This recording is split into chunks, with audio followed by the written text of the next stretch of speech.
Well, today I'm going to tell you guys something I didn't want to have to ever say.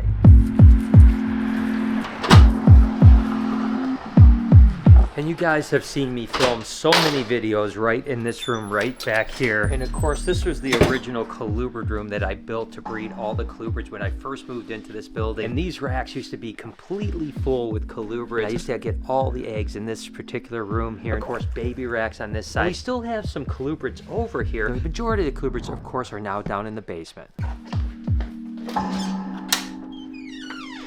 And of course, I built this room a couple years ago to breed all the colubrids in down here, just to kind of keep everything here. The plan was to eventually redo the upstairs of the other place with more offices, and that still hopefully can be the plan. And I spoke a little bit the other day about making some difficult decisions. After long and hard thinking about it, we are going to decide to sell off most of the colubrids. Now, I'm not just talking about one or two colubrids. I'm talking about the vast majority of the colubrids. Of course, this is just an aberrant California king snake. And the thing that's so difficult, guys, is that I either hatched the majority of these animals and raised them from babies, or bought them as babies from other people, which is really difficult because I've had them my whole life. So I remember them being little tiny babies all the way to adulthood, and then finally producing babies for us here. So it's very hard, you know what I mean? I started really working with reptiles, working with colubrids. I mean, sure, I had a Burmese python, I had a ball python, boa, and stuff like that. But when it came to actually breeding snakes, the first snake that I actually bred was a corn snake. And really, I was always a colubrid guy. This happens to be a Kunisar Island rat snake from Japan. Absolutely wonderful snake. I mean, look how beautiful it is. And it's been a few years since I produced these guys. And this is a fresh animal that we raised up. For the first year, we thought we were going to produce Kunisar Islands again. And there's going to be a handful of colubrids that I'll hang on to, but a very small number of them. And the reason that we have to kind of sell off some of these animals is because we have to prioritize, right? There's going to be tough decisions that have to be made over the coming months because of me maybe being a little bit out of the picture for a period of time. Hopefully it won't be that long, but also I don't want to put that pressure on Lori, right? And myself and Lori do the majority of the work when it comes to colubrid breeding, egg laying, hatching, all that type of stuff. You know, and with an animal here like a scaleless Texas rat, it's just absolutely wonderful. You know, I remember when we got our first scaleless Texas rat snakes, there was only a handful of them in the country. I think we're the second or third people to ever get them, and I just think that they're absolutely amazing. Maybe I'll hang on to a pair of these guys, but I have a pretty big group of them. So the majority of them are probably going to have to go. And trust me, guys, it's going to tear my heart apart to see these animals go. We have to make decisions that are best for our future, and of course my health, number one, right? But not just my health, also Lori, right? Because there's going to be plenty days that Lori is going to have to be taking care of me, and not going to be here. And the last thing we want to do is neglect these animals and not work with them. It's an opportunity for you guys, if you want to start breeding snakes, to actually get into some really truly amazing animals. I mean, take a look at this scissors crossing black and white striped California king snake. Absolutely wonderful. Ooh, and he just tried to take a little nip out of me. This guy's the one that always seems to always want to bite because it's always hungry. It's just a really cool animal. The fact is that these guys are literally brumated, ready to produce. You could be producing eggs in 4, 5, 6 weeks from now, which is just really absolutely going to be amazing. I mean, it's an opportunity that obviously I don't want to do. I don't want to do it. I want to produce the eggs myself and hatch all those babies. And like I said, we'll keep a handful of colubrids just because I can't get rid of everything. I've got to have something to look forward to here. And again, we're going to keep our boas and pythons and our leopard geckos and our New Caledonian geckos. It's just that this was the room that took a tremendous amount of work from me and Lori, and we have to kind of downsize. I mean, this is a Halloween Pueblan milk snake right here that produced some wicked babies last year. So pairing this up with another animal that's going to produce babies just like last year, it's a great thing that you could potentially produce. Look at this ultra mel scaleless corn snake. Now, we have a bunch of scaleless corn snake stuff. It's a great project. They're really popular. They do really well. We're going to keep a handful of them, just a few of them, because they're just so incredible. An animal like this is probably going to be one that's going to be for sale. I hate even telling you guys that I have to do this, and I'm not telling you this like I'm giving up somehow. This isn't about giving up. This is about prioritizing. We want to keep the reptarium going. We want to keep BHB going the best we can, and we have to realize that they're going to have to make some sacrifices. And hopefully, you know, in 2, 3 years, whatever the case may be, when I'm 100% healthy again, I'm going to be able to raise all these animals back up. And I promise you, I'll have a great colubrid collection again in the future. But for now, as much much as it hurts my heart, they have to go. Now, I think I'm going to actually keep the palmetto corn snake group just because, again, I have to really pick and choose. I mean, we probably want to get down to maybe 20 adults. I mean, think about that. We have hundreds of adults right now. We got to get down to about 20 adult colubrids to really make it manageable. We could still breed those, get, you know, maybe 15 clutches, maybe even double clutch and get 30 clutches and hatch some really beautiful babies. Palmetto corns are definitely some of my favorites. So I don't know if we'll sell any of them. I think we have a relatively good group, so we might sell a few of them. And just so you know, if you guys are interested in it, number one, it would be helping me out to try to really lighten the load for Lori and myself on this thing. But also, if you want to get into breeding snakes and you're like, my gosh, this is a chance for me to get into it without having to raise stuff up. Prime animals ready to breed. You can go to bhbreptiles.com. You guys know I don't like to pitch my stuff. I'm never trying to sell animals like that. That's not what I do. But this is a little bit of a different situation. If you want to get into colubrids, you want to breed some stuff, you want to produce some snakes, bhbreptiles.com. They're all going to be available by time this video comes out. And I'm assuming that a lot of them are going to go pretty quick. So you definitely want to jump on it as quick as you can. Slowly over the next day or two, go through and see which animals that I'm actually going to keep. I remember when I first saw the coral snow corn snake, you know, that pink snake. It was just polygenically bred to produce more and more pink generations after generations. This has been a project we've been working on literally like, I don't know, 12, 13 years. So it's going to be difficult to see a lot of these go. I may keep a pair. To see these go, the animals that I remember working on literally for all these years, it's going to be difficult, but I hope that they're going to go to people that really love them as much as I do, have success breeding them, and maybe it starts your journey into breeding reptiles, and it'll actually help you. When I'm ready to do it again,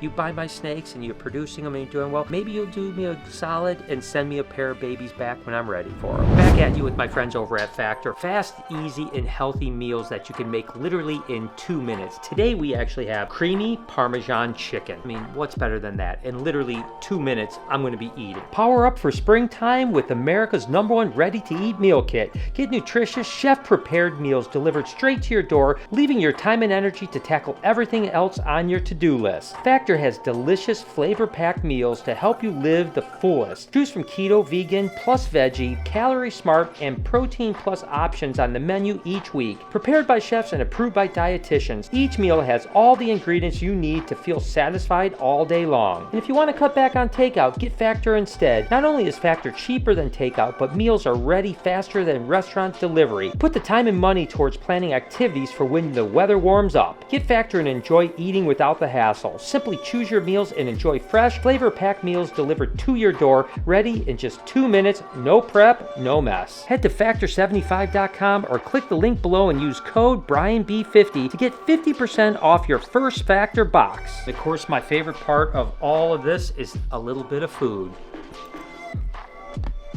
That's good. Head over to Factor75.com and use my code BrianB50 to get 50% off your first Factor box. We had the very first albino Arizona mountain king snakes, or pyromelanas, in the country. I bought them from a guy that had gotten them from 2 different pet shops in Kansas City, bred them together and popped out an albino, and then about a year later he sold me the entire group. And the journey of producing these guys has been so amazing, and now, you know, other people are producing them too. They went from being super expensive to now they're like maybe $500-600, but still a really cool animal. It's going to be really difficult again to see something like this go. I don't know if I'm going to keep maybe 1 or 2, maybe possibly, I'm not sure. Again, that's going to be the big thing, and I know it'll be a little bit of a battle between me and Lori, like, no, I want to keep that pair, and like I said, we've agreed we don't want to keep maybe more than maybe 20 or 30 colubrids, so it's going to be hard to narrow that 20 or 30 down, there's no doubt about it. But Arizona mountain king snakes have a real soft spot in my heart because I started this project, and to see the very first ones that we ever produced and started to sell, it's just cool, you know, and it's going to be hard to give that up. But again, it's just for a short time, guys. I'm going to get better, I'm going to get past this, and then I'm going to grow this colony again,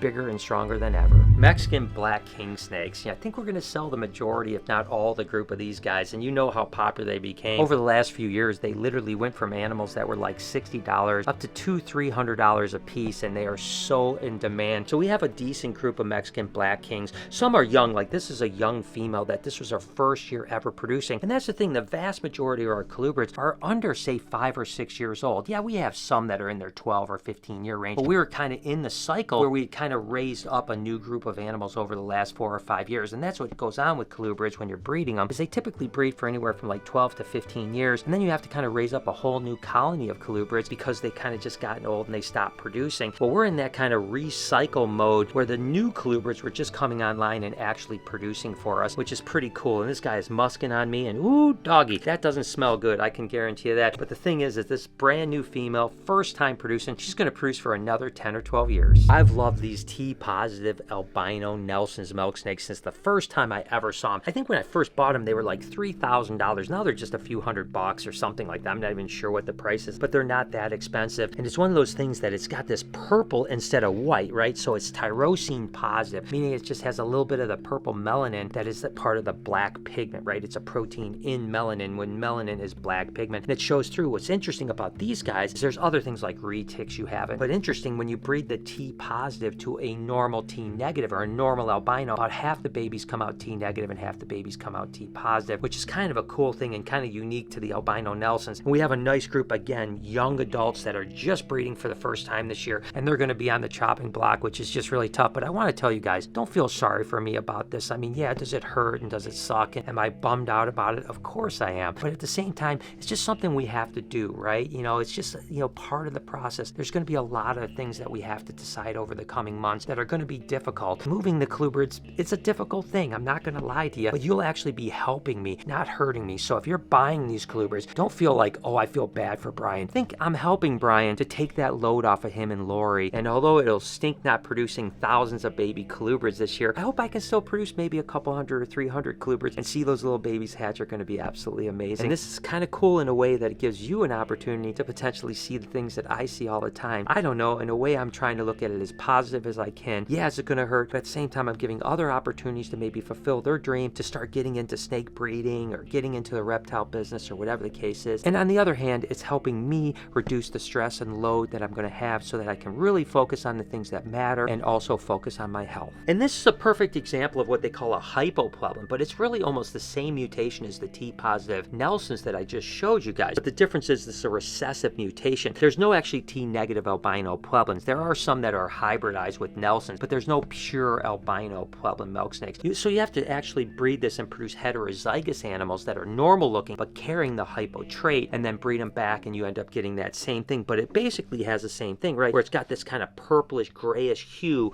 where the black should be. So some of that pigment in the black melanin is actually missing. This is a little bugger right here. This is actually a rhino rat snake. Oh, he just got me good too. Silly monkey, what is wrong with you? What? Oh, he just took out the... Jeez, this guy's like a little machine gun here. Whoa, calm down, little buddy. Well, if anyone wants a rhino rat that isn't exactly going to be pet tame, I think that we might have this little guy available. What an absolutely amazing animal, though. This happens a lot now.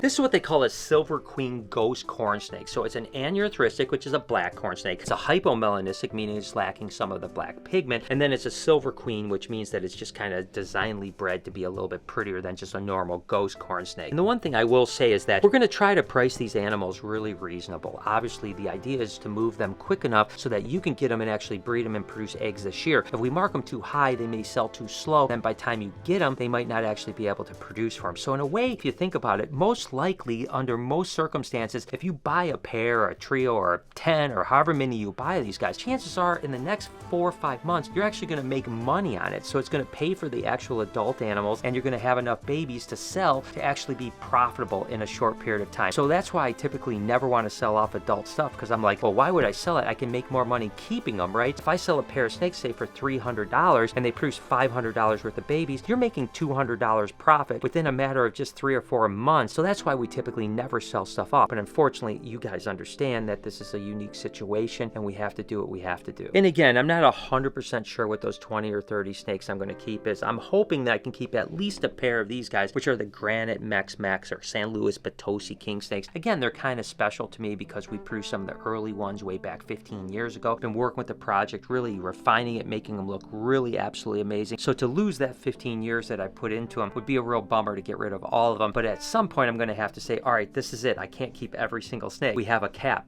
maybe 30 snakes tops, something on that line. But granted, Mex, I sure hope Lori lets me keep a pair of these. One of the things I definitely told Lori I wanted to keep was actually the pied Musarana rat snakes. You might have seen that it almost just bit me, and the reason it almost bit me is that these guys are actually snake eaters in the wild. So it's smelling that snake must that happened from the Mexican black king snake, and it's like, oh, I can eat your finger. I can't see getting rid of these guys. I just have a small group of them, but they are just so absolutely amazing that I think I'm going to try to keep these guys. They're not ready to breed yet. Probably another year before they'll get up to size to breed, but I tell you what, I can't get rid of that animal. I am going to keep all of my boega, all of my mangrove snakes. Yes, they are a colubrid, but we actually keep these guys in the python room, the dungeon, right? And so everything in the dungeon, for now at least, is going to stay. We're not planning on selling anything down there. It's all being taken care of. With Jessica, Maria, and Alyssa, they really do a good job. So as long as they can take care of it, and Lori and I don't have to be down there working on it all the time, there's no real reason to sell it off, right? It's just about selling the colubrids so that Lori and I don't have the burden of taking care of them during a time where we might not be able to take care of them, if that makes sense. So the boega, including the divergent, stay here. Another one that we're definitely going to keep as well, actually, are the file snakes, right? So it seems like